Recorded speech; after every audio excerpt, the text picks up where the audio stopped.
Boa tarde. O conteúdo da aula de hoje é répteis e aves. Vou começar falando um pouco sobre os dinossauros.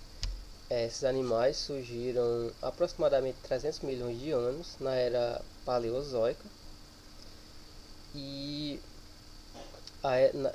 posteriormente na era mesozoica, que se iniciou há cerca de 210 milhões de anos. Eles estavam dominando a Terra. Inclusive é conhecido pelos cientistas como sendo essa era mesozoica a idade dos répteis, porque esses grandes animais eles estavam habitando a Terra e reinavam sobre ela. Um detalhe importante que a gente deve saber, né, que existiam os dinossauros e os pterossauros. Os pterossauros não eram dinossauros, como o próprio nome está dizendo, né, eram pterossauros e também eram répteis, grandes répteis voadores que habitavam a Terra. Atualmente a gente tem uma grande diversidade de répteis. Eu trouxe aqui alguns exemplos. Nessa primeira imagem a gente tem uma serpente, né, bem conhecida por todo mundo, acredito. A iguana, os jacarés e as tartarugas são alguns exemplos da diversidade de répteis que existem atualmente. Os répteis eles não dependem do ambiente aquático ou úmido para respirar e se reproduzir. Esses animais eles possuem pulmão, ou seja, sua respiração é pulmonar, e sua fecundação interna, onde vai a fecundação interna, né, mas o desenvolvimento do embrião não é interno. Ele vai produzir ovos que vai depositar em ninhos onde vão e o embrião vai se desenvolver dentro desses ovos. A gente aqui pode ver um pouco da anatomia interna de um jacaré, onde a gente tem aqui, né, o bulbo olfativo, aqui o encéfalo, cerebelo, o pulmão aqui em roxo, o estômago, o intestino, o rim, os testículos e a cloaca. O fígado fica aqui nessa região aqui embaixo, o coração, a traqueia e o esôfago, que é essa região aqui.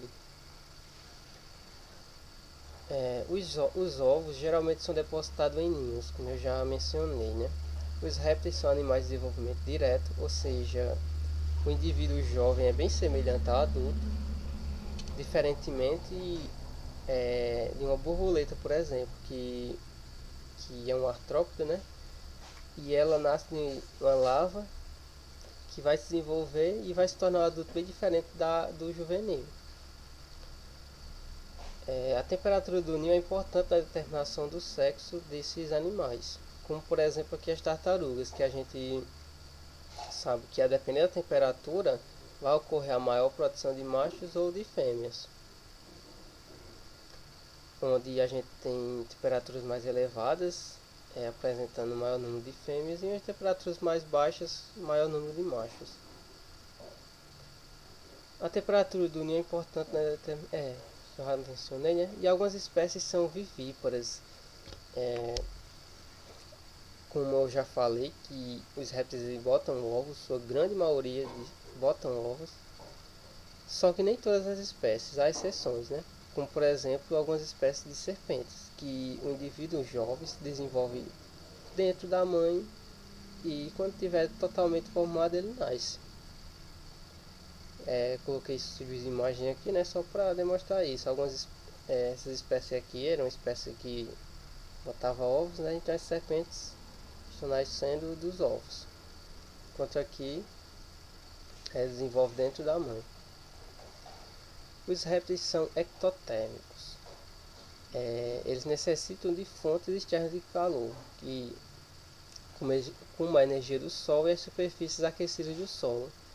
Eles não têm a capacidade de manter sua temperatura corporal constante. É por isso que é comum a gente ver esses animais se aquecendo ao sol ou em cima de uma pedra, como essa lagartixa. Quanto à anatomia e fisiologia dos répteis, Esses animais possuem sistema digestório com intestino terminando em cloaca, uma abertura na qual termina os sistemas digestório, genital e excretor. Os répteis eliminam as excretas nitrogenadas, são resíduos da degradação de proteínas e ácidos nucleicos na forma de ácido úrico. Mais uma vez a imagem aqui está trazendo a anatomia desses animais. Só recapitulando, né? A imagem, até porque a imagem também está melhor do que a anterior. Então a gente tem aqui o esôfago, o pulmão aqui em roxo, a traqueia, o fígado, o estômago, o intestino, a cloaca, o testículo é a cloaca aqui, que é a região final, né? E a bexiga urinária aqui. Quanto ao sistema cardiovascular, o coração dos répteis, com exceção de crocodilianos, possui 2 átrios e um ventrículo. A gente olhando aqui para essa imagem parece que está bem dividido, mas na verdade esse coração ele não é bem dividido. Então vai haver mistura de sangue, do sangue não oxigenado com o oxigenado. Agora, com exceção dos crocodilianos, né, que esses animais já possuem um coração bem septado, então não vai haver mistura de sangue no coração. Contudo, eles possuem uma conexão entre entre a veia e a artéria. Aí essa conexãozinha é chamada de forma de Panizza, e a depender da situação vai haver mistura de sangue aqui. Agora a gente vai ver, a gente teve uma visão mais geral, né, dos répteis. Agora vamos ver um pouco sobre os grupos desses indivíduos. O primeiro deles é os quelônios, também conhecidos por textudinhos, são representados pelas tartarugas, cágados e jabutis. Os jabutis apresentam um corpo arredondado e pernas de formato aproximadamente cilíndrico, estão bem adaptados ao deslocamento sobre o solo. A gente vai ver uma imagem, diferenciar, por exemplo, esses animais. Os cágados e as tartarugas vivem em um ambiente aquático e possuem um corpo mais achatado do que os jabutis. Os cágados vivem em água doce e as tartarugas, sua grande maioria, são marinhas, mas também não são todas as espécies. Então coloquei essas imagens aqui para a gente observar. Então a gente tem aqui o jabuti, que tem essas pernas compridas que dão uma melhor mobilidade para ele, já que ele vive boa parte do tempo em ambiente terrestre, e que muitas vezes é confundido com o cágado, mas olhando aqui a gente nota que é bem diferente um do outro, né? O cágado é mais achatado. E aqui as tartarugas, que tem essas patas dianteiras mais aperfeiçoadas para o nado, como a gente nem pode ver, né? E os quelônios ele possuem carapaça no dorso e um plastrão ventral. Então a gente pode ver aqui à esquerda essa carapaça e embaixo o plastrão. E essa carapaça ela está fundida nesses ossos de arcostela. Então se você arrancasse a carapaça de um cágado, de um jabuti ou de alguma espécie de quelônio, ele ia morrer. E aqui só dando mais uma olhada na estrutura, né? A gente tem aqui o pescoço, plastrão ventral, vértebras fusionadas.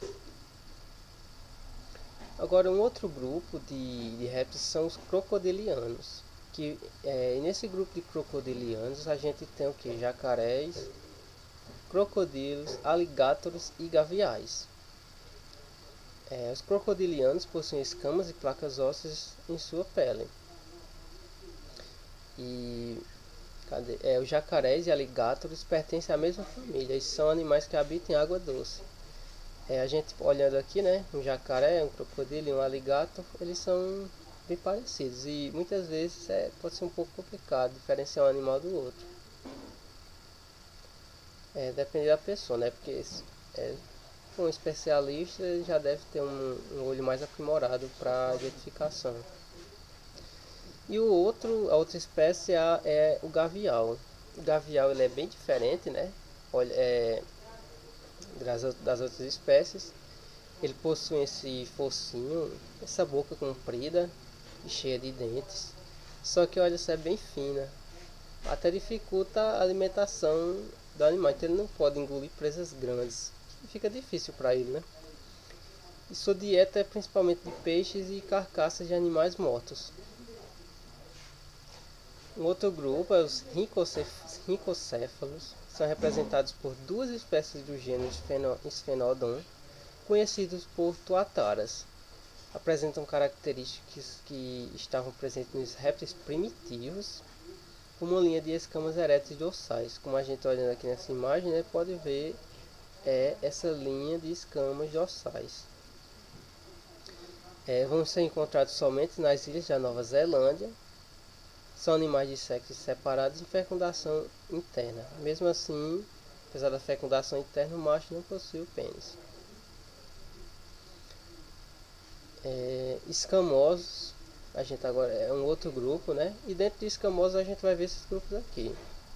Então os escamosos são répteis que possuem escamas revestindo o corpo. E existem 3 grupos de répteis escamosos: lacertídeos, anfisbenas e ofídeos. Os lacertídeos são animais genericamente conhecidos por lagartos. A gente tem aqui, eu coloquei alguns exemplos, né? Iguana, teiu, camaleão, lagartixa. As anfisbenas são conhecidas popularmente por cobra de 2 cabeças, mas é bom deixar claro que a anfisbena ela não é uma serpente. Então, muitas vezes a crença é que né? É uma cobra de 2 cabeças, mas isso aqui é uma anfisbena, né? E esse animal ele não possui 2 cabeças. Essa confusão acontece porque essas estruturas são semelhantes, né? Tanto o final do corpo do animal como o inicial. Mas são animais que possuem apenas uma cabeça. E seus olhos são reduzidos ou ausentes, a depender da espécie. Então a gente pode ver aqui, né? Tem só essa estruturazinha aqui, que aparentemente nem é muito bem desenvolvida, né? Então eles possuem esses olhos rudimentares. E às vezes nem possuem, a depender da espécie. E vivem em galerias subterrâneas que escavam nos solos. Quem mora no sítio é mais comum ver esses bichos, né? E eles tentam se esconder quando se sentem ameaçados ali, ou então eles caçam brechas ali no solo onde dê para entrar. E agora os ofídeos, que realmente são as serpentes verdadeiras. Esses animais rastejam e percebem vibrações de solo de forma muito eficiente através da pele e também da língua. Não detectam vibrações pela audição. Isso porque, mesmo que elas possuam um aparelho auditivo, elas não vão possuir a membrana do tímpano, nem o ouvido médio. Então sua percepção é através das vibrações. Ingerem suas presas inteiras.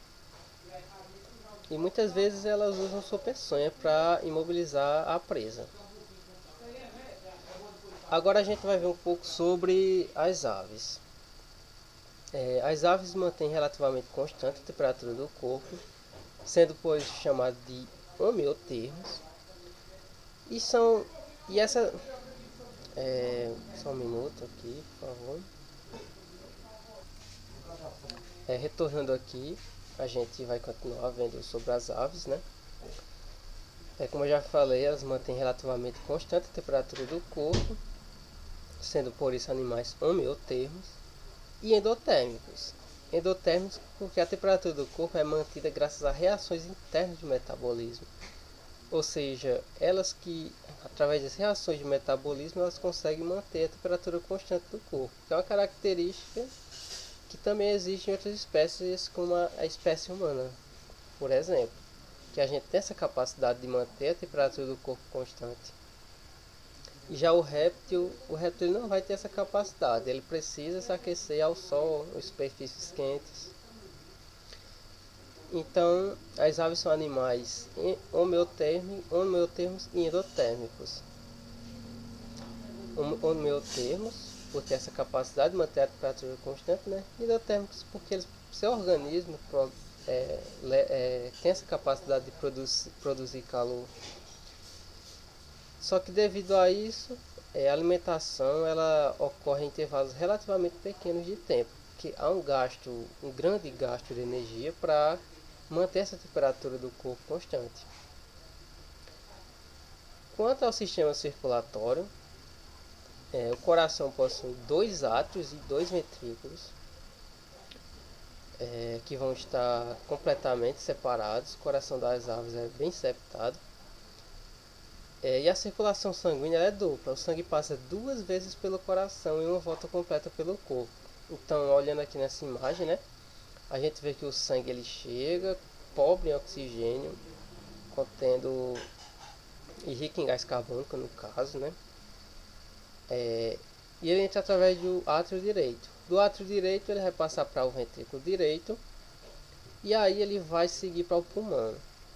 Do pulmão ele vai retornar mais uma vez pelo coração. Então ele passa 2 vezes no coração em uma volta completa. Onde entra pelo átrio esquerdo, passa para o ventrículo esquerdo e segue para o corpo. E ela é completa porque o sangue oxigenado e o sangue pobre em gás oxigênio não se misturam no coração. Então não vai haver mistura aqui de sangue oxigenado com sangue desoxigenado. Não vai ter essa mistura. Também não vai ter aquele forame de Pannisa. Então é bem septado o coração das aves. Quanto a algumas características agora desses animais. Eles são bem adaptados ao voo. Os membros anteriores são transformados em asas, que é uma adaptação ao voo. Seus ossos são pneumáticos, ou seja, ossos bem porosos que concedem maior leveza, só que não perde sua rigidez. Músculos peitorais bem potentes, porque realmente o animal precisa, né, para ele levantar voo e se manter no voo, de uma boa musculatura. E essas aves que voam possuem uma quilha ou carena, que é o cisterno no qual se prende as costelas. A quilha é esse osso aqui, onde se fixa a musculatura de voo. E ele possui essa estrutura tipo de um navio, onde de certa forma corta o vento ali, né? Porque o animal, ele, já que para executar o voo, ele precisa de várias adaptações. Então é uma adaptação também para que ele possa ter uma maior facilidade para voar. Quanto à classificação, a presença ou ausência da carena levou a classificação em 2 grupos. A gente tem as carinatas, aves que possuem carena ou quilha, como eu já mencionei, e são as aves que têm essa capacidade de voar. E a gente tem as ratitas, aves que não possuem carena e que se adaptaram à vida no ambiente terrestre, como emas, avestruzes. Agora vamos falar um pouco de sentidos. As aves elas possuem a siringe, que está localizada no sistema respiratório, e a estrutura responsável pela emissão de sons. Existência de um canal auditivo externo que, apesar de ser curto, ele é muito eficiente. Então elas têm uma boa audição e vão ter também uma boa visão. E algumas espécies elas estão bem aprimoradas, né? Inclusive ela tem uma boa visão, estão adaptadas à caça noturna. Por exemplo, muitas espécies de coruja que caçam à noite. As penas são estruturas típicas das aves e têm significado importante para certas características, como a homeotermia, que é a capacidade de manter a temperatura do corpo, né? Então ajuda o animal a se manter aquecido, o voo e a comunicação entre esses animais. A capacidade isolante das penas deve-se principalmente a 3 fatores. O primeiro deles é a presença de queratina em sua composição. Grande capacidade de retenção de ar entre suas pequenas fibras e a presença na maioria das aves da glândula uropigiana, situada na região da cauda. Então, observando essa imagem aqui, né, essa ave ela aparenta estar se coçando, mas na verdade ela está coletando uma substância da glândula uropigiana, a qual ela vai passar, e ela vai passar essa substância em suas penas. E essa substância ela impermeabiliza as penas de ave. Então, se essa ave ela for uma ave que caça peixes, por exemplo, que algumas aves ela mergulha para pegar a sua presa, ela não vai se encharcar, porque as suas penas vão estar impermeabilizadas. Ou durante uma chuva mesmo. E como a gente pode ver nessas imagens, né, existem diferentes... As penas elas possuem formas diferentes, né? Todas essenciais para a ave executar o voo. Então há vários tipos de penas diferentes aqui na asa de uma ave. Então aqui as remiges primárias, coberteiras primárias, coberteiras secundárias, escapulares, remiges terciárias, remiges secundárias. Agora a gente vai ver um pouco da digestão, excreção e reprodução das aves. Esses animais possuem um sistema digestório formado pela boca e o bico, esôfago, inglúvio, papo, o estômago químico, o estômago mecânico, que é a moela, o intestino e a cloaca. Olhando aqui nessa imagem, a gente pode ver um pouco da anatomia interna de uma ave, onde tem aqui o bico e a boca do animal, né, que é por onde o animal ingere seu alimento, esôfago, inglúvio, papo, que é importante a gente destacar que o papo ele não é o estômago químico. O papo ele tem a função de amolecer o alimento, a depender do que o animal coma, né? E aqui o estômago químico fica nessa região aqui próxima à moela.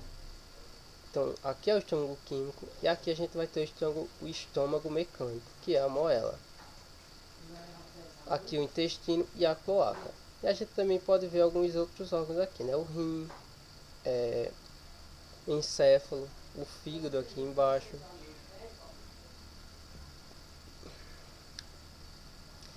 São animais ovíparos e de fecundação interna. Então a fecundação é interna, só que o embrião não vai se desenvolver internamente, assim como nos répteis, né? Quer dizer, assim como na grande maioria dos répteis, que a fecundação é interna, mas o embrião ele não vai se desenvolver internamente. Só que nas aves é um padrão, todas vão botar ovos, no caso, não existe viviparidade conhecida, pelo menos, né? Então a fecundação é interna, onde a ave vai botar os ovos e o embrião vai se desenvolver dentro desse ovo. Então, o conteúdo de hoje é esse. Qualquer dúvida eu estou disponível para ajudar, é só entrar em contato. E uma boa tarde, gente.